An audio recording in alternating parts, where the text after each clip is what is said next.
Hi guys, thanks for joining me. I have been on a huge buffalo check trend lately. First, I uploaded a video where I showed you how to make this buffalo check pattern in Cricut Design Space. And then yesterday I uploaded a video where I showed you how I put this all together. But I didn't show you the actual design of the pumpkin. So that's what I want to do today. Now, it's really easy. Let's go New Project, Upload. And then I want to upload my buffalo check. So I'm going to insert that into my project. Okay, so I'll just move it to the side for a minute. Let's start on the base of the pumpkin. I'm just going to select a circle and then duplicate it twice. Now, depending on how wide you want your pumpkin to be, or maybe you want it to be tall and skinny, in that case you could change your circles to ovals like this and do the same project. But I'm going to do it how I did my first one. So I just set two circles about like that. And then I align them at the top or the bottom. You wouldn't have to. Pumpkins aren't perfect, but I do. Then you can put this pumpkin. I think it looks kind of realistic to have just a slight kind of flat area there and then have this go down a little bit. But if you want it straight, you could do it like that. That's really totally up to you. For today, I'm going to go ahead and put it there. So I select all three of these images or all three of these circles and weld them together. Now it looks pretty plain right now, but it will get better. For the project that I did, the base of my project was gold. So I'll go ahead and do that, and then I want to duplicate that, and I'm going to duplicate it a couple of times so I can keep one in reserve. Now for the second step, I want to put my pumpkin down here with my buffalo check. I'm going to go ahead and bring the buffalo check to the front. Now I just kind of move it around to where I like it. And if I want to, I can resize the buffalo check so that it's smaller. It really just kind of depends on your taste, how large the item is. So just get it how you like it and then move it around, taking into consideration, like I can tell the center of the pumpkin is about here, and I want mine to be somewhat symmetrical. I like the dark squares at the top and the bottom and on the sides, so I am happy with that. So now I'm going to select the pattern and the pumpkin and click Slice. So I'll drag away what I don't want and I'll go ahead and delete it. This is what I want to keep, and then I can just get rid of all of this.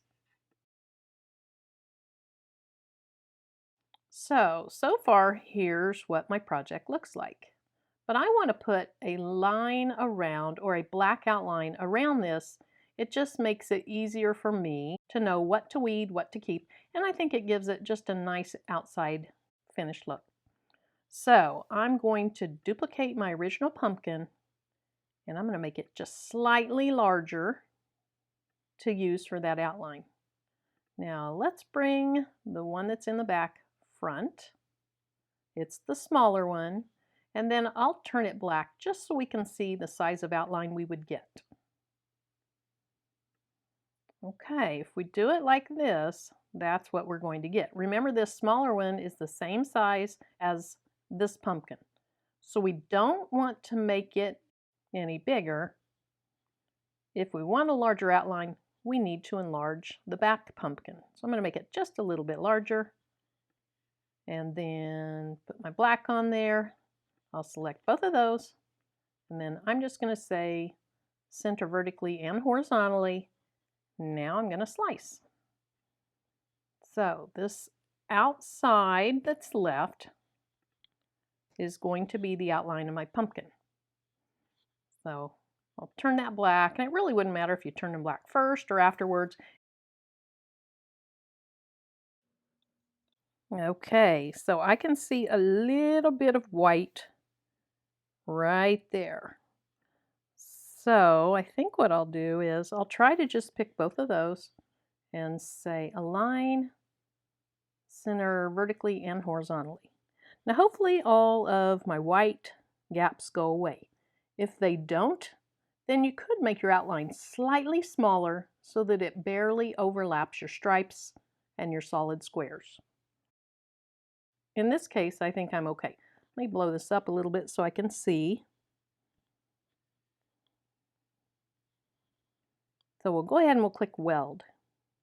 Now I've learned that sometimes when you think you've welded black things together, they look fine, but they might not be fine. So let's turn it a different color.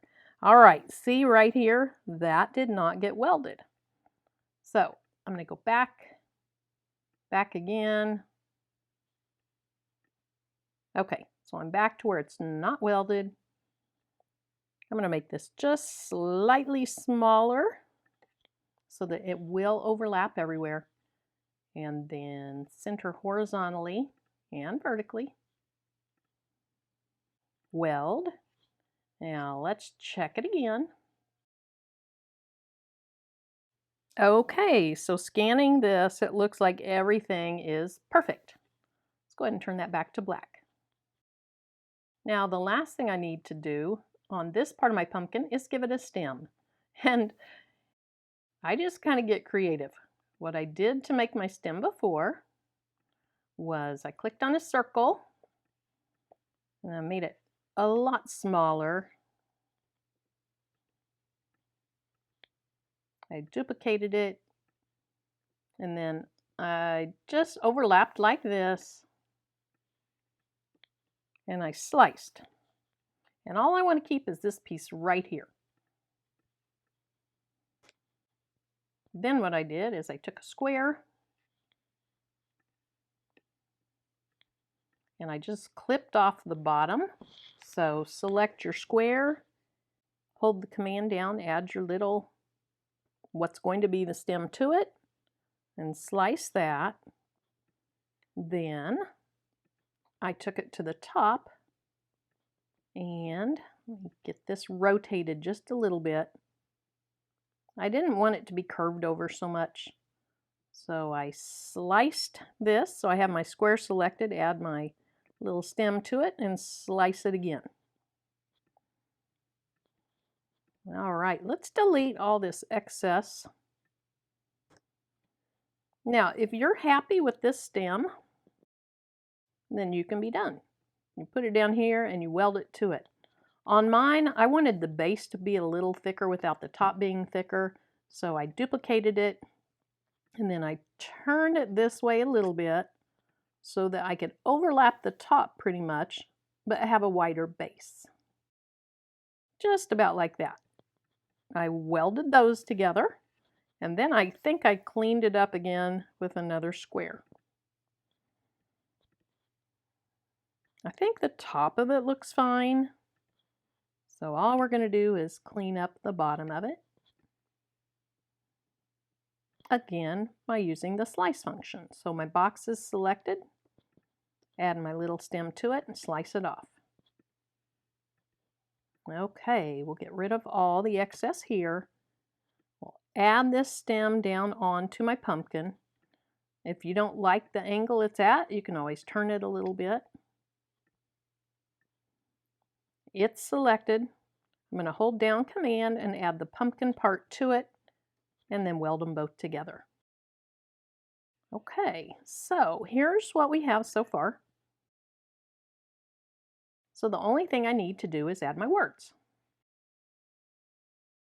I click on text and type the word home. And I believe that I used the font Homework. If I didn't, I would have used Amelia. They're both very similar. I'm going to make this bigger so I can see the details better. Decrease my line spacing so that they'll move together. Oh, that's the wrong one. I'm sorry. Decrease my letter spacing so they'll move together. Now I want my E just a little bit over more, so I'm going to ungroup, move the E over, and then I actually want my H to be a little larger.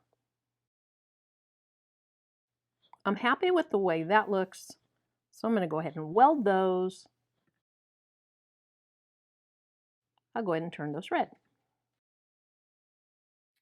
Okay, now you see these little black marks here. That happened to me before, and I don't know what the deal is. It must be something with the font. So you would get a cut line there, as well as there. So to fix those, and your font probably doesn't need this, but to fix those, all I did was I made some small circles. I think I'm going to need 3 of those, so let's go ahead and duplicate that twice. And I covered up, make that a little smaller. I covered up the black mark. This circle selected, I'll add the word to it, and I'll weld it, and that takes away the little cut line. All right, looks like I need to bring that to the front, so I'll click Arrange, Send to Front, and then make sure that it's not outside the lines of the word. It's already selected, so I'm adding the word to it, and weld again. And then my last one looks like it's going to be a little too large, so I'll move it up here. Again, let's bring that to the front. Whoops, let's back up. Okay, so home is selected. I'm going to hold my command, and right here I'm going to click on the circle that adds it to it, and then weld again. So our word home looks good now. It's a little large, but we'll fix that when we get it on top of the pumpkin. Okay, so I'm just going to drag it to where I think it looks good. That's probably a little larger than what I did, but that looks fine. Now, before you do anything else, I would make a couple of duplicates of this. You're going to need some spare parts. Let's make my screen smaller so we can see our spare parts and what we're working with.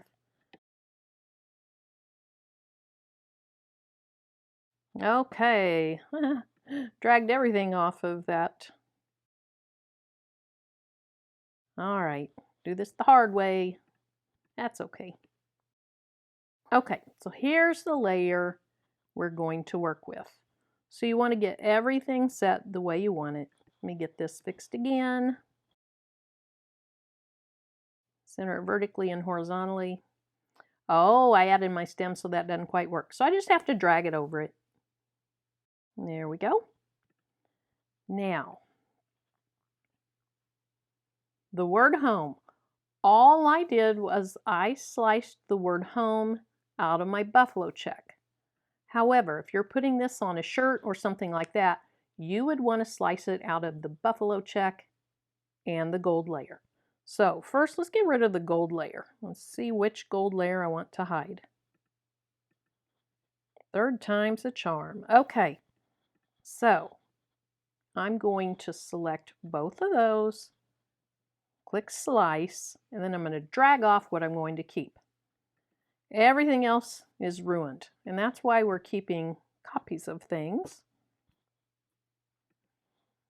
Okay, so we can bring the gold layer back. Now let's get the black on top of it. And let's bring another home up. Get it exactly where it needs to go. Now this time I want to hide my buffalo check. Now I didn't do it this way. I only sliced through the black, but I want to show you how to slice through the gold also in case you want to do that. All right, gotta find the right one to hide. And of course, it's the third one again. Okay, so this time we're going to select both of those and slice. Get rid of what we don't need, and then we'll bring the black buffalo check back. Now you can't see it because it's on the bottom layer. But look how beautifully placed the gold is. You can tell that from that. So let's arrange and move the gold to the back. Now you can see what you want to see. So we're going to put our red back on top. And there's our finished product. So I had one extra home and a couple of extras of these, but I have learned the hard way that you really just want to keep some spare parts in case something goes wrong. Makes it a lot easier. If I don't want these, I can go ahead and get rid of those. And now we're ready to cut. Thanks so much for joining me. Until the next video, bye-bye.